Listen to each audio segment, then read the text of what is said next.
Welcome to Behavior Strategies for Class.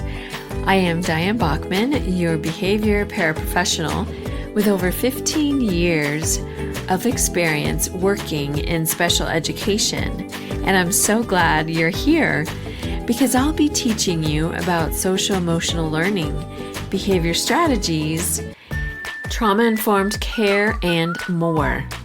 So if you are tired of being frustrated and not knowing what to do with your students who have challenging and disruptive behavior, you're in the right place. Now, if you're ready to become more equipped to help your students learn and grow, let's listen in to today's episode. How can you continue to inspire excellence in your students?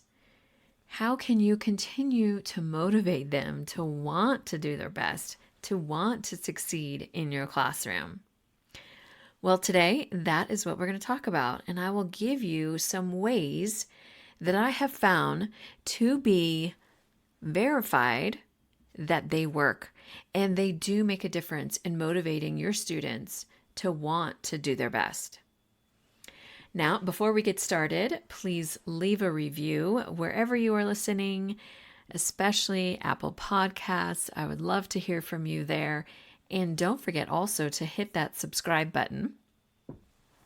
Now, also, if you're following me, you're going to know that I had to reschedule my free Transform Your Student Behavior Workshop, and that is going to be March 25th through the 27th at 11 a.m. Mountain Time. You check out the show notes. The link is there to register.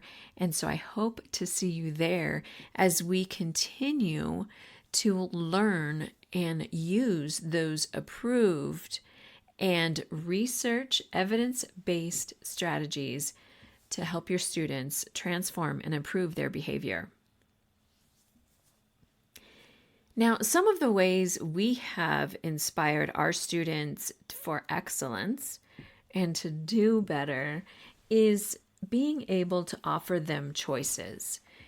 And when you're able to offer them choices, that gives them a voice, that gives them some control, and it gives them really kind of a buy-in to what they're supposed to be doing, to what they're learning.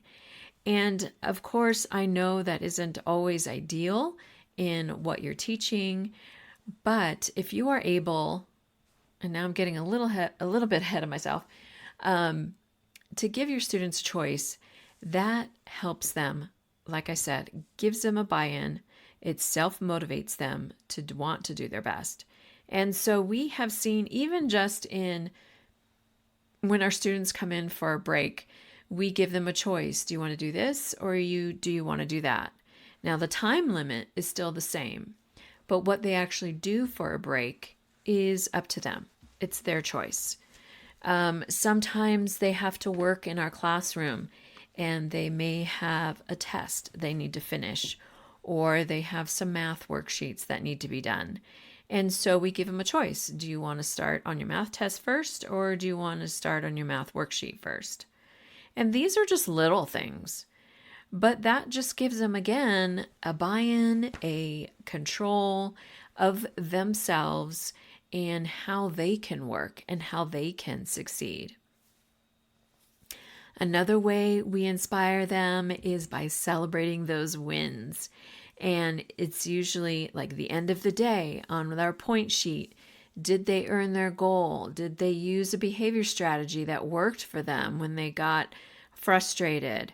Maybe it's throughout the day when you see somebody, I don't know, maybe push that student, and our student will just turn around and look at them and then go about their way. Whereas before, of course, they're going to push back and push back even harder, or push somebody else who was there, So those are little wins that we celebrate really on a daily basis. And like one of the teachers I work with, she's always like, I'm going to catch you doing something great. And I love that because even though we need to redirect or make them sit out for a certain amount of time at recess or whatever it is, like we still will be like, I know next time you're going to do better, or next time you could do this. And so, but we celebrate those wins, and that maybe sometimes they never wanted to go in a timeout, or they never wanted to be redirected, or they're yelling at you no the whole time. But now, now they're like, they may not respond, but they'll go and do what you've asked them to do. And those are wins. Like, we take every single little win we can get and we try and celebrate that as the day goes. So those are a couple ways that we have inspired our students, giving them choices and a voice, celebrating those wins. So some ways that you can inspire excellence is that student motivation, like I was saying earlier, being able to give them a choice. If you're able to, depending on what it is you're teaching, how your schedule is, and all of those things, I know make a difference on whether or not you're able to do this. But if you are, and again, those could be little choices. Those even could be like, do you want to use your colored pencils or your colored pens? Just giving them those little things, you know what I mean? Or if they want to go in the cozy corner, quiet corner, or just sit at their desk and read. I mean, those are little things, but it gives them ownership of their behavior, ownership of their choices, by giving them the ability to make a choice. So second, again, I got ahead of myself, is celebrating those wins. It boosts their belief in themselves because you're reminding them, like, dude, you got this right.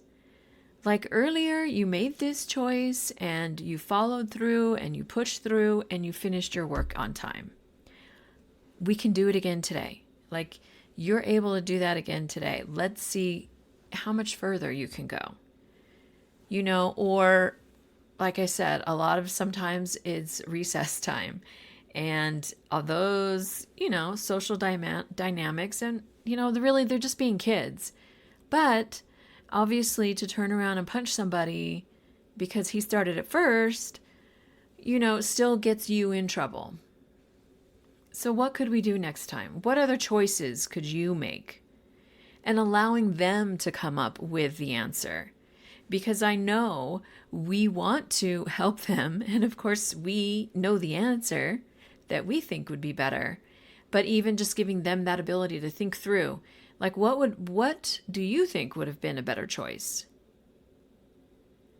Again, it gives them that ownership, that self-motivation, and it boosts the belief in themselves that they can do it.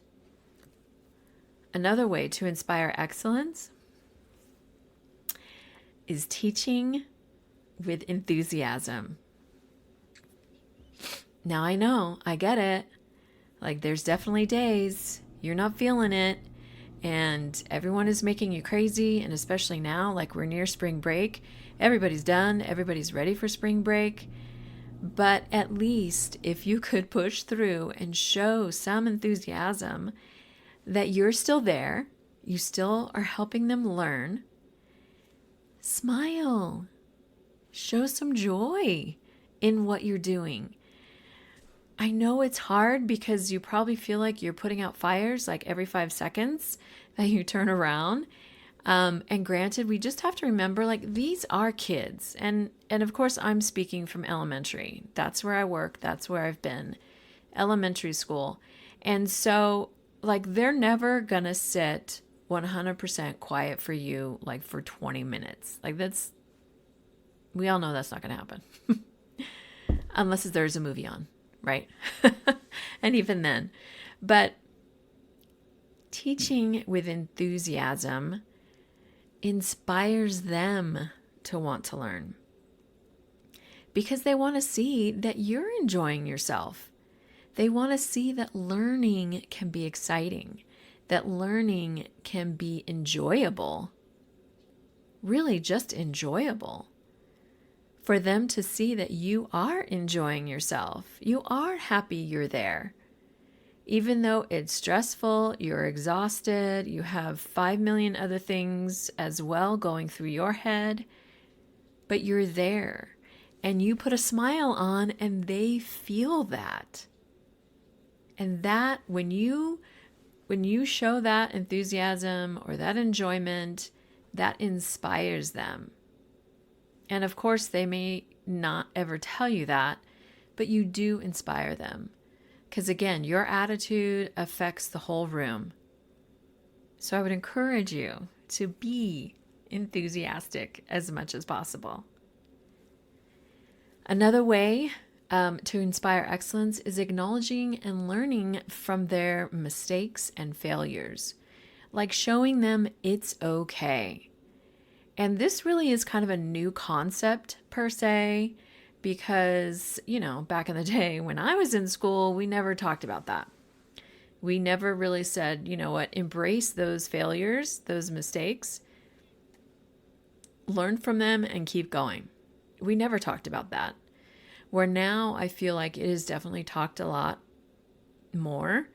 And teachers are just saying, you know what, you made a mistake. Okay, so what did you do wrong here? And just embracing that and being able to learn from it. Because, in every area, in everything that we're doing, we are learning, we are growing. Unless we stay stuck on those mistakes. And I have seen some students who do get stuck. And it's a self-negative talk. And it just plays and rewinds and replays again and again. And obviously we can't control that, but we can control as much as possible while they're in school and getting them to see, you know what, you made a mistake. Or, maybe this experiment didn't work. It failed. Okay, so what can we do differently next time? Do you think that would help it? Or how are we going to learn from what we just did? So many teachers I see now really embrace that, and I think that's amazing because obviously, in life, we're going to make lots of mistakes. We're going to fail at many things. But every day we get back up and keep going, and we want to inspire them to do the same. And that, I think, is that relationship with your students when you can say, you know what, guys, like I failed at whatever it was that you had to get ready. Or like I said, I failed at being prepared for my workshop at the initial time that I said we were going to do it. But instead of just canceling it, being done, forget it, I rescheduled. And so I'll push through and get what I need to get done so that I am prepared for when that time comes. So it's learning and growing and embracing those mistakes and those failures that inspire them to keep going. And then the last thing is kind of an easy way to inspire excellence. And honestly, it's those inspiring quotes. A lot of teachers have posters, sayings around in their room, on their doors, and I think those really are encouraging. One class that I worked in before, 5th grade class, she would have a daily quote on the board every morning. And then every morning, students did their journaling, and sometimes they used that quote to start their journaling. Or sometimes it just inspired them and then they wrote about whatever it is they wanted to. But those little things of offering quotes and sayings and things like that around your room, they do make a difference. And your students do notice them. And it's just getting in their minds and helping them to reboot their mindset. To know that they can do good things. They can do hard things. That's a good one too. So, side note, some of my references was edweek.org for some of this information.